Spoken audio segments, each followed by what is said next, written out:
Tomorrow brings a tough decision for students at East High School. Students are deciding whether they feel safe enough to go back to class. Yeah, just 2 weeks ago, just before spring break, the two administrators were shot inside of East High School.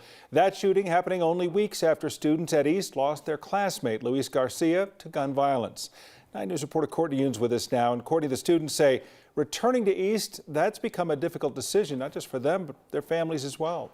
Yeah, Tom, Kim, some East High School students say they won't be returning to class tomorrow and instead are planning protests. Denver Public Schools has said they understand why families feel unsafe, which is why they're bringing back school resource officers to several high schools this week. Other students are planning on attending class, hopeful for change.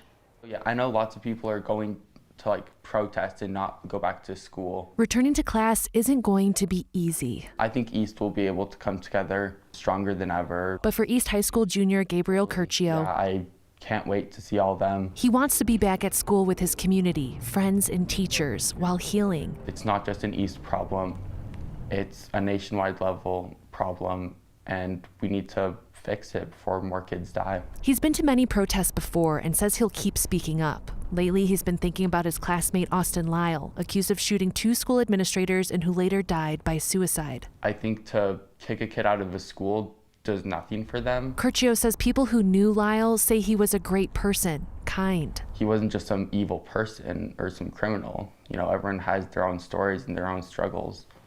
We need to better support those kids. Other families are deciding not to enroll their kids at East for the next school year. I think she's going to want to go back to class because she loves her teachers, she loves her friends, she loves that environment, and she wants to fix it. Dr. Brandon Davison Tracy's daughter is a senior at East. He's letting her decide if she wants to go back. And I'll keep my fingers crossed and pray for her safety for the next 2 months. But I can't have my son there for the next 4 years. He's an East graduate himself and says it hurts that his son won't go to his alma mater.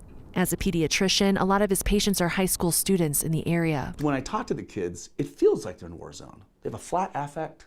It's post-traumatic stress. Curcio's hopeful things will be okay, but knows a lot has to change first. I know that there's people who are working to keep me safe. I feel better, but it feels like there's more that could be done. Dr. Brandon says for the first time ever as a pediatrician, more than one of his young patients have told him that the only way they feel safe at school is to carry a gun. He says he's glad school resource officers are returning to school and says they should never have left. A reminder, the school board voted unanimously in the summer of 2020 to remove officers from schools and rely on the school district's safety officers instead. The decision was based on data showing the majority of students ticketed and arrested were Black and Latino students between the ages of 10 and 15. So tomorrow will be a big day out at East, but it's not just tomorrow. I mean, they've got the rest of the school year to try and sort through how they feel and how the school feels to them. Right, and like Dr. Brandon said, you know, hopefully for the next 2 months, my daughter is going to be safe. I'm going to be praying for her, but they know that a lot needs to be fixed. A lot needs to be changed in order for everyone to feel safe again. And again, this is not just an East issue. It's a nationwide problem. All right, Courtney, thank you.